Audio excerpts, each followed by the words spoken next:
Hi, my name is Maggie and I'm here to teach you guys about thermoplastics today. I've been a cosplayer for 8 years now.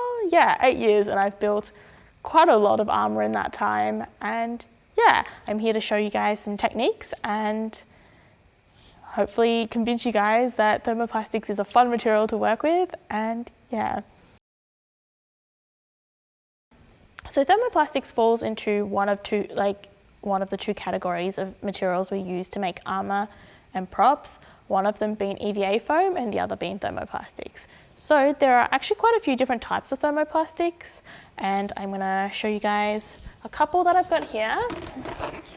So we have this nice clear one. This is, and I guess it's clear, and then you can cut and tint this and use it to produce things that need to be transparent. This one is the classic brown Wobbler's Finest Art. This one is the one we'll be using today. And this one, in my opinion, is the most user-friendly and the most user-friendly. It has the lowest melting point. It's the most durable of the lot. This one here is Wobbler's Black Art. This one is quite similar to the brown Wobbler, but it's black in colour. It has a lower adhesion, and it's, in my opinion, it's a little less user-friendly and it has less tack. So I guess it can be better in some ways. We have a different type of thermoplastic. So this one gives the thermoplastic more strength, but it also makes it less sculptable. So this one is Cobra cast, and this one is quite flexible, and you can actually sew through this. So this one is really good for like millinery projects and shoemaking, but and mask making, but in my opinion, it's less used for cosplay. One reason you would choose one material over the other is based on the durability of your final piece, how durable it needs to be. And also the other reason is just the design you're trying to work with. Foam is really good for large bulky pieces that can really, has the bulk to support its own structure. But thermoplastic is really good for projects that are really thin and delicate and I guess doesn't have the bulk. A really good example of this is this skeletonized chess piece I made quite a few years ago. I never got around to painting it, but as you can see, it's like a skeletal design, hence it has, it really doesn't have much surface or thickness or bulk to support itself. So something like this really benefits from being thermoplastic. If this was foam, this would be quite floppy and it just wouldn't have the same effect. Like you can see, this is like thin. Another piece I've made kind of recently out of thermoplastic is this chest plate. This chest plate, I wanted to do this out of thermoplastic because these spikes here would be very delicate out of foam. And I really wanted this piece to be like rigid, to have the very thin, rigid armor look. So thermoplastics is really good for a lot of like thin, elven style pieces that you really can't add too much bulk to. And so one of the other examples I spoke about was for thermoplastics was something you wanted to be super durable. So this is my Frostmourne. This guy here is quite large. He's also quite heavy.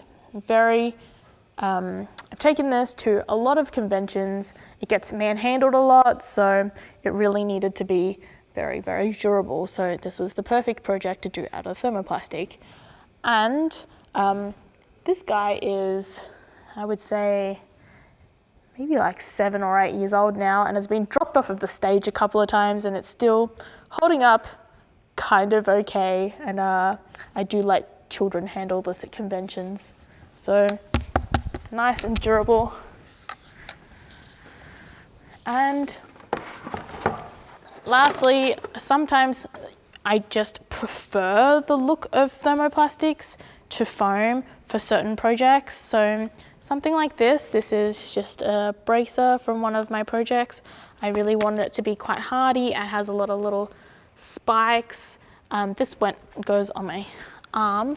So I really didn't want to have to be careful of accidentally like knocking it about if it was like foam, especially for like the spike details. And here, this little guy, he's made of warbler. Yeah, quite durable. So today I'm going to be making a basic pauldron. This is a pattern for foam, but we will be adjusting this to give it a little bit more like pizzazz. And I'm going to go through and show you guys some detailing techniques. We will start off by making some adjustments to this pattern. A little bit more flare, so I'm going to make this a little bit more pointed. And so a really good idea for just starting out with, I guess, creating your own pieces is just to grab patterns from the internet as a base to work off. Especially if you're not really sure what you're doing, it just gives you a good starting point. So I think this is kind of, I'm not going to adjust it too much today, just a little bit, just to give it a little bit more like, I guess like a pointed look. So for tools, for patterning, which I'm not going to go over today, we need Glad wrap and duct tape. So to pattern a piece, a fitted piece, basically what you would do is you just wrap yourself in this Glad wrap and then wrap the piece in, like the area in the cloth tape, and then you would just draw the pattern piece and cut it out and transfer it to your paper. But for thermoplastics, what you mostly need is, you need a heat gun. You need some scissors to be cutting through your plastic with. You need a marker. You need a pen, a ruler, and for some texturing, you're going to need some texturing tools. I know there's a lot here, but I've been collecting these for quite a few years, and I will be showing you some of my favorite ones. So, and to also create your detail, you will also need some masking tape. And this stuff here, this is foam clay, so we'll be using some of this today as well. So this stuff is pretty fun. And for materials, today we're going to be using mostly Warbler's Finest Art. This is personally my favorite thermoplastic, so we'll be using this one. And this is also the one I do recommend for beginners, so yeah, this one. And we will also be using some trusty EVA foam. So, this is 2mm, this is 5mm, but I think we'll be using the 2mm today.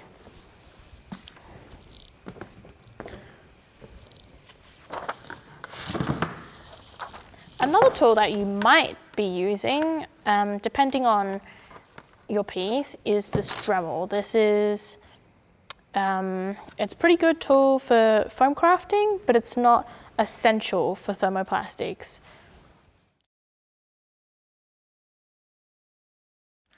One of the good things about working with thermoplastics as opposed to foam is that most thermoplastics are self-adhesive, so you don't need to use a separate glue, meaning thermoplastics are really good for people who live in apartments and in places where they cannot ventilate, like a toxic glue.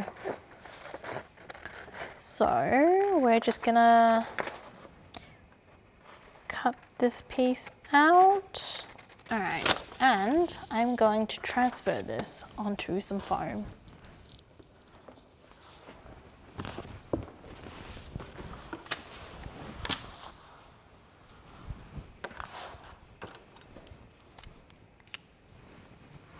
So the reason we use foam to back thermoplastics is because once heated, thermoplastic has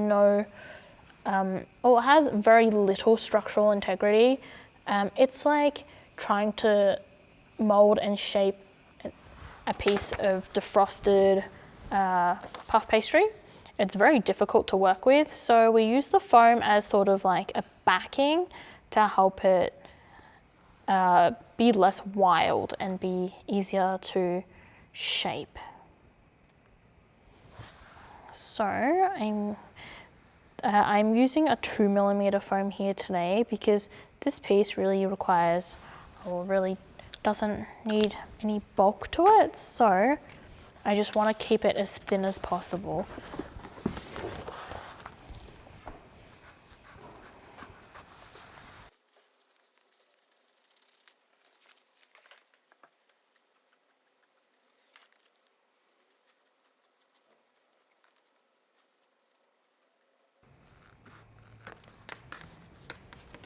After I cut this out, I'm just gonna really quickly test that I like the shape of this piece before I go and cover it in plastic. Thermoplastic can be a little bit on the pricey side, so you definitely want to make sure you're happy with your base before you start applying the plastic onto it. In my opinion, Warbler is a lot more forgiving to work with than foam. You can make adjustments as you go and you can always patch mistakes, whereas with foam, a lot of things you have to get right the first time. There is no going back, especially with like contact cement, you really only get one chance to stick it on. So I'm just really gonna quickly test that I like the shape of this piece before I go covering it in plastic.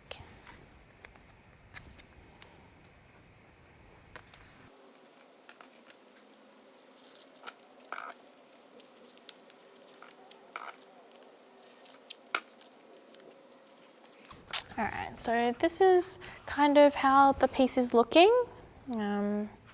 Yep, so I'm just gonna test this on my little mannequin here, and that's basically how I want it to look, so I'm happy with that. And yeah, so I'm going to take this tape off, and I'm going to show you guys how we transform this flimsy piece of foam into a nice shaped piece of armour.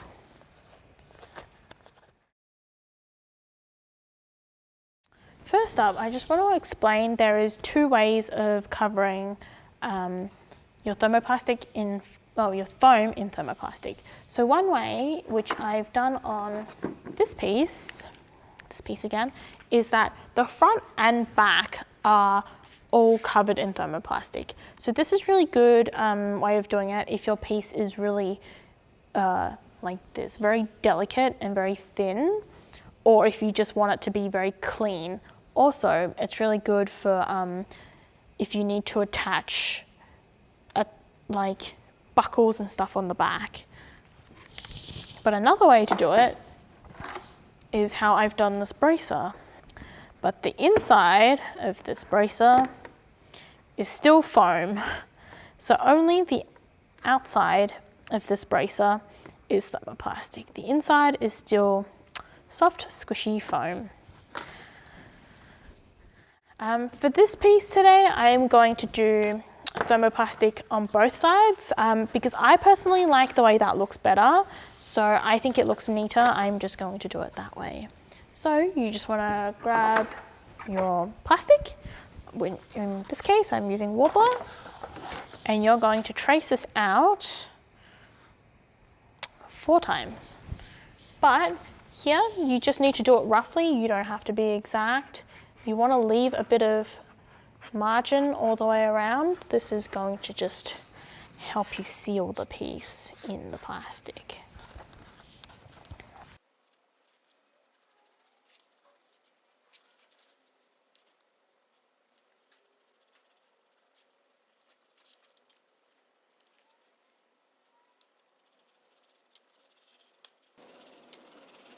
All right, so I've traced that out 4 times. I'm going to cut it out.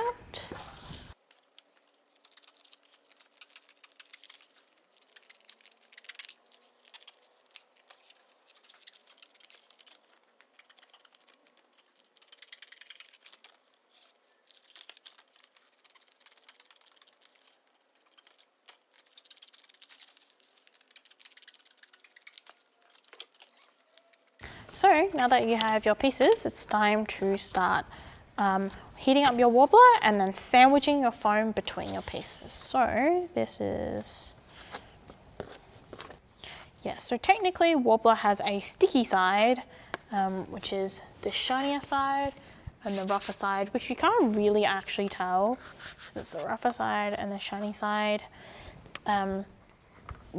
But yeah, you can't really tell, and I honestly just ignore it. So I'm going to start off with heating up this side.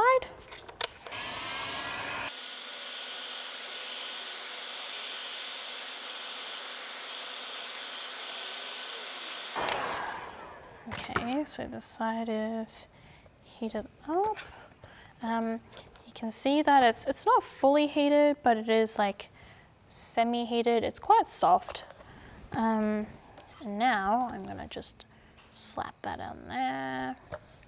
And I'm going to grab this piece.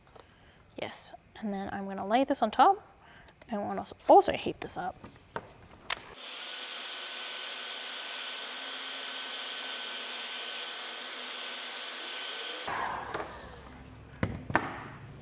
So what I'm doing right now is I'm just using this. I'm going to just roll out some of the air bubbles.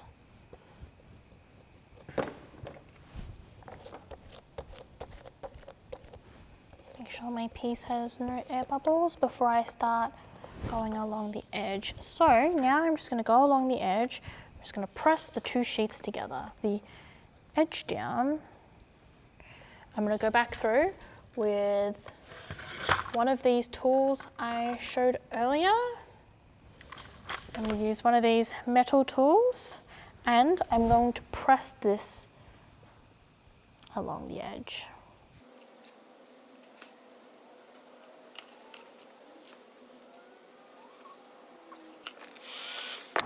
Okay, so there is a bit of an air bubble here. I'm just going to use this and roll that out, and I'm just going to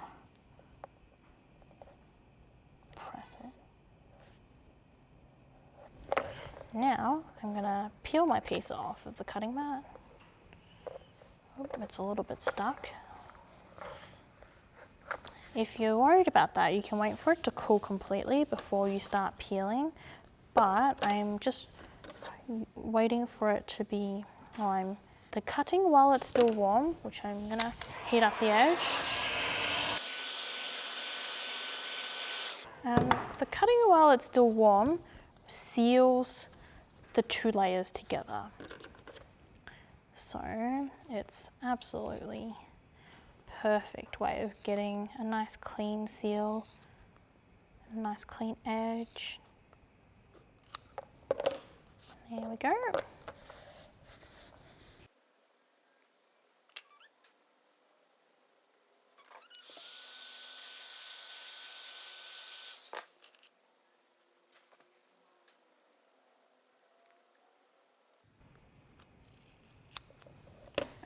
that's one piece done. And I'm just going to really quickly do the other piece. You can save all of these scraps because these will be used later for creating detail.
All right, so now that you have your two pieces, I'm going to turn the heat on my heat gun down to about half, and I'm going to gently heat both pieces.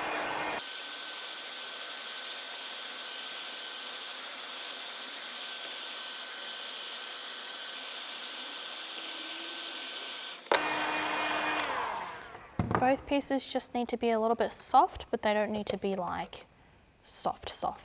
So what I'm going to do is I'm just going to start joining these two pieces together. So this is the front, so I'm going to do it from the front. So Warbler is self-adhesive, so when they touch, they will just join together.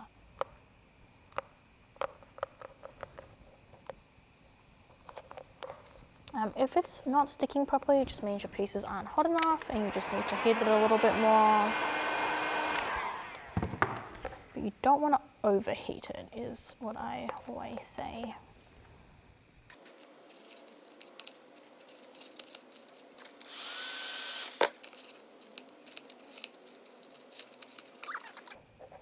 Okay, so I'm going to use just a little bit of tape to hold this together because it's a little bit angry. Just on the underside while it's forming. There we go.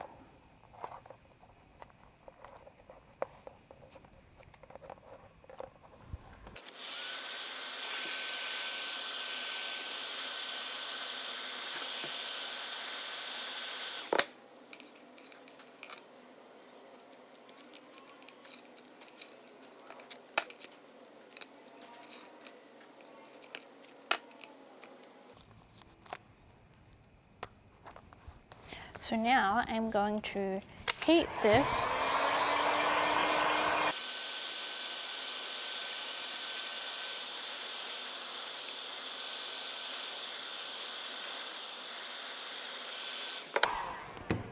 All right, I'm going to heat this more and I'm going to dome the shoulder piece on my mannequin.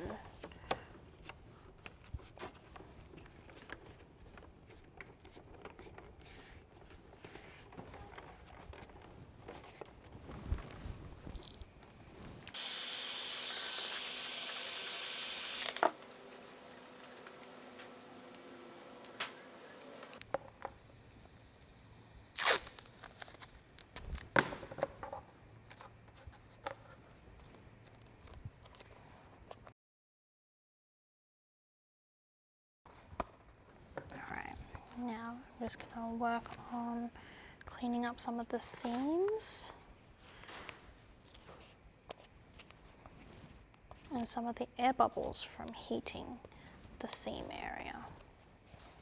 So I'm just using, I also have a silicone rolling pin for this, but this works really well. If you just use the masking tape roll, you can gently just roll out a lot of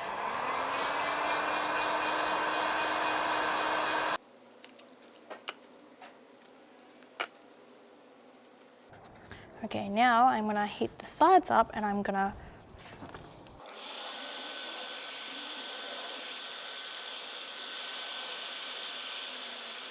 You can avoid these air bubbles if you're very, very careful to begin with when laminating your foam. If you heat the plastic up really, really hot to begin with when sticking it down to your foam, you can roll the super hot plastic onto the foam and it stops the air bubbles ever forming. All right, so I'm just gonna put this shoulder piece on my mannequin so it fits her properly.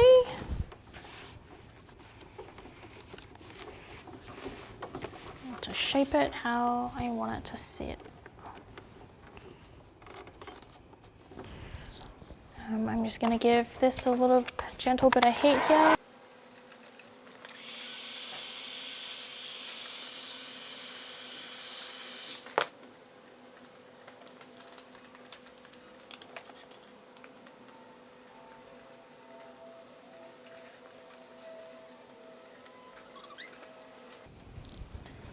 But yeah, so that's how to create a base armor piece. So while that's just hanging out over there, I am going to show you guys how to create, I guess like small detail pieces using the leftover warbler.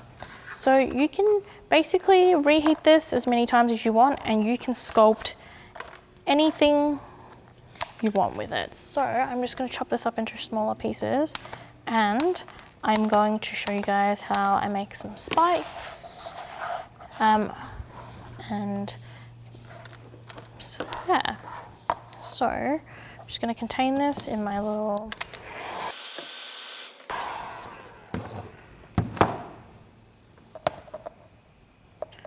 So I'm just going to make a little spike out of this bit of warbler.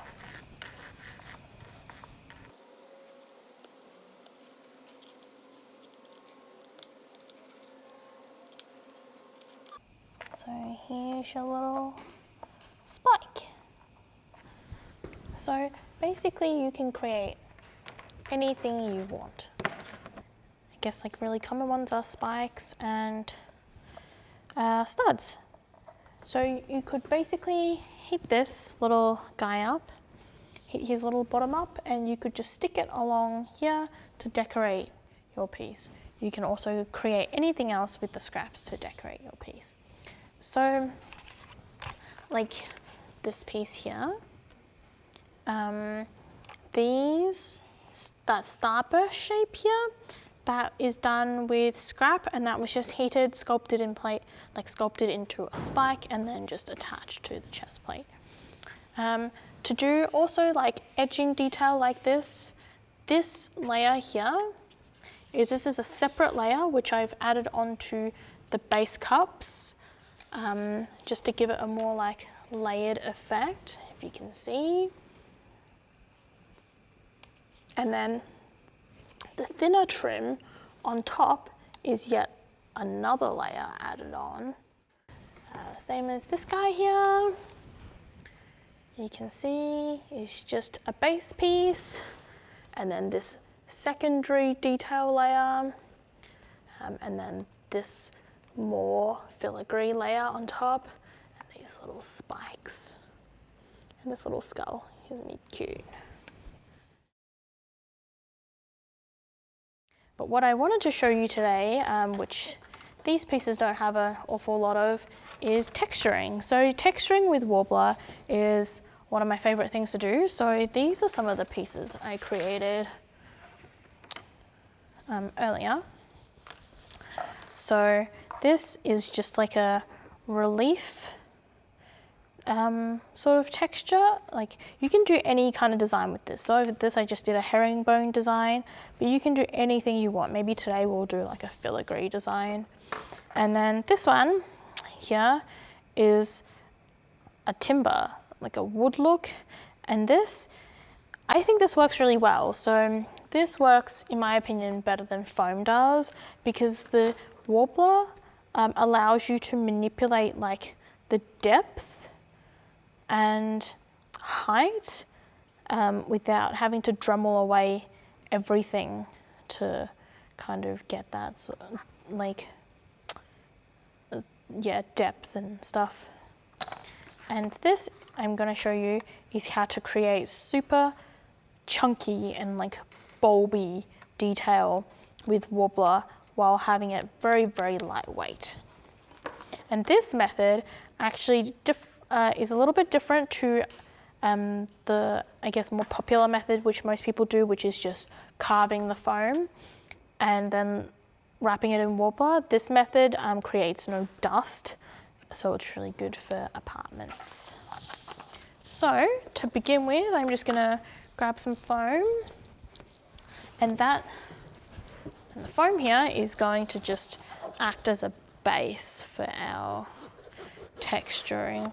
So the foam doesn't really matter.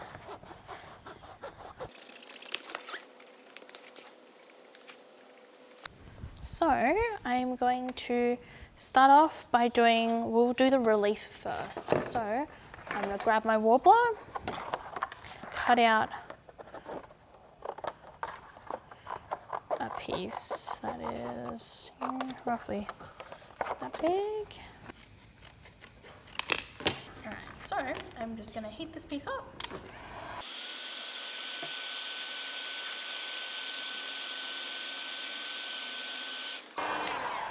Alright, so I've heated this piece up. I'm just going to fold it in half.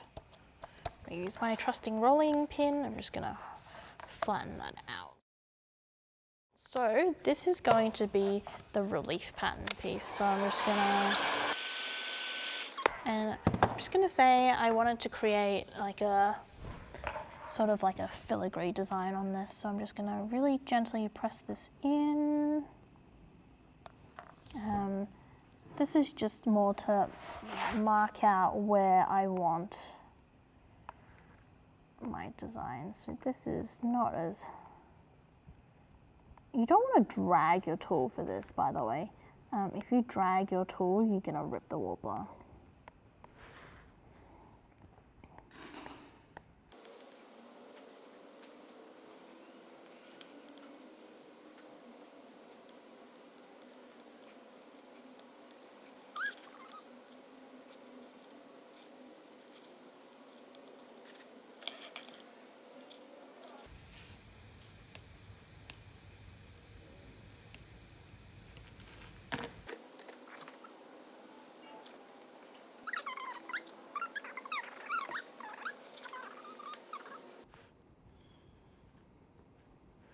So these metal tools that I'm using right now, these are dental tools, except for this one. This is a leather tool.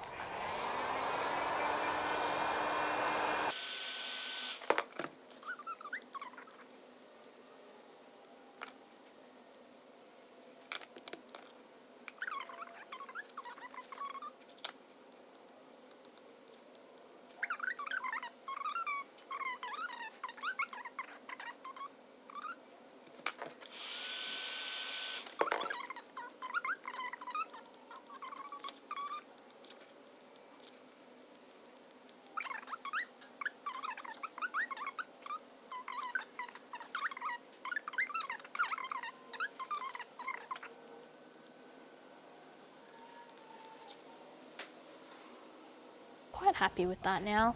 I'm just going to leave that be, but that's basically how you do that technique. And yeah, I think that it looks better done out of thermoplastic than out of foam.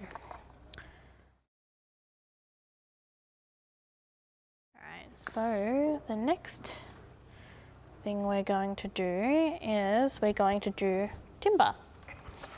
This is one of the other ones I really enjoy doing out of plastic as opposed to foam.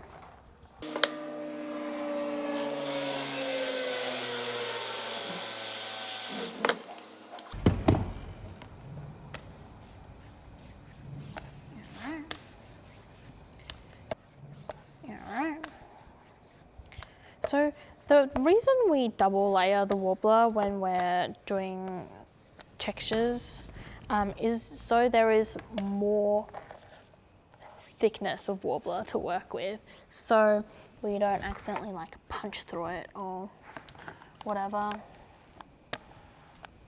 So for this I'm going to use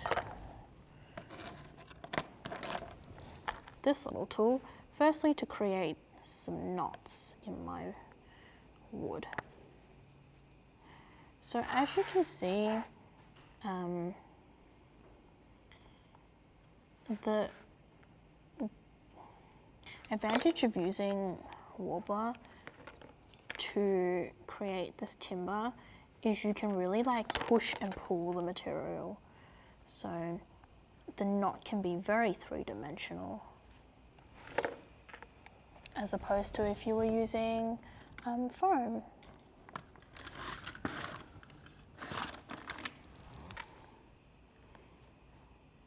These plastic tools here, these are cake decorating tools, but I would say the metal ones, which are dental tools, are still a lot better.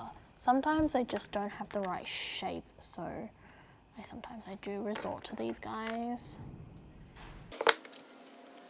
Alright, so now I'm going to start drawing in my timber lines. With this design, I'm less worried about the dragging, just because, you know, timber is like organic, so a little bit of dragging isn't gonna really hurt the design too much.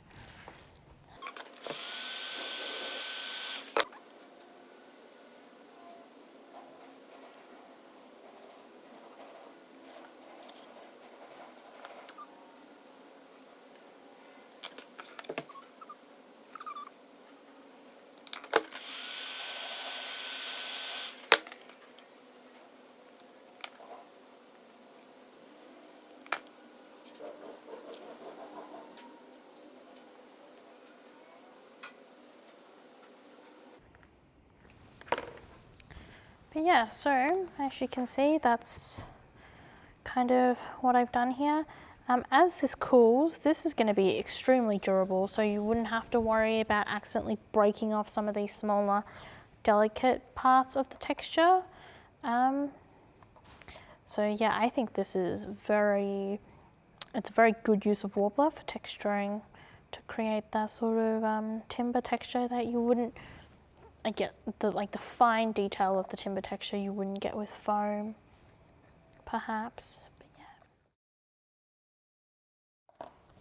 And then the last thing I'm going to show you is how to create like a chunky detail with foam clay. So to do that, we're going to grab our piece of foam, we're going to grab our foam clay, and I'm going to create a bit of a, I guess like a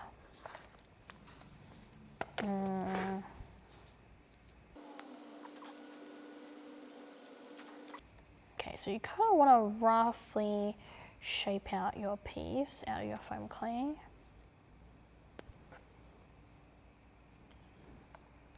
This doesn't have to be precise, but the closer you can get it. I guess, yeah, this is going to be some kind of symbol, I guess. That's what I'm trying to make. This doesn't have to be exactly precise, but the closer you can get it, the easier time you're going to have with your warbler in a second.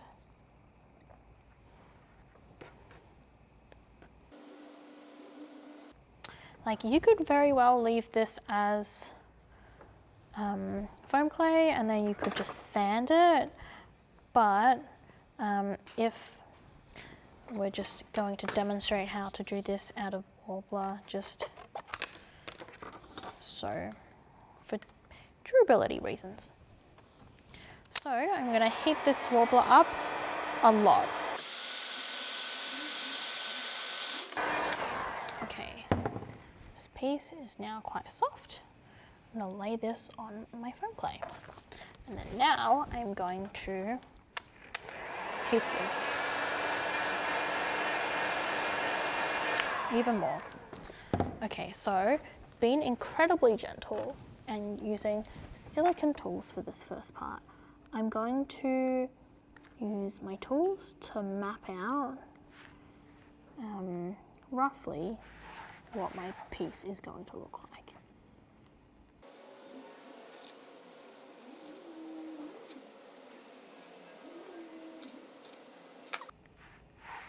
Alright, now using your fingers or tools, you can begin to manipulate the foam clay underneath to support the warbler on top.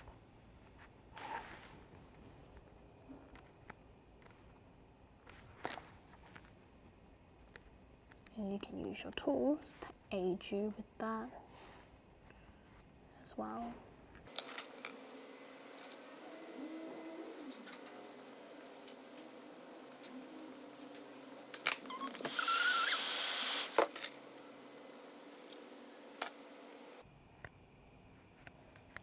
Because the foam clay is soft underneath, it's allowing me to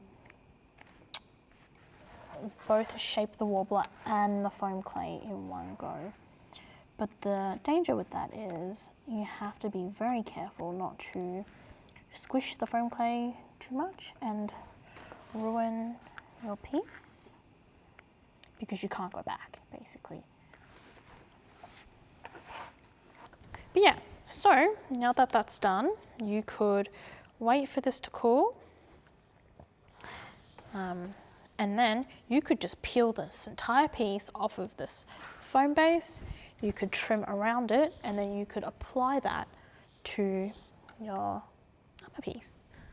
So yeah, that brings me to the end of my presentation. So we made this lovely little pauldron piece, and I showed you guys 3 different techniques of detailing. And in case any of you guys are wondering where to get warbler, foam, anything sort of cosplay related, I do own a shop here in Melbourne. We are currently in lockdown, so you can't come visit, but we do have an online store called Lumin's Workshop, and we do have a physical store when it's not locked down. And we're located in Campbellfield. I hope you guys learnt something new, and yeah, see ya.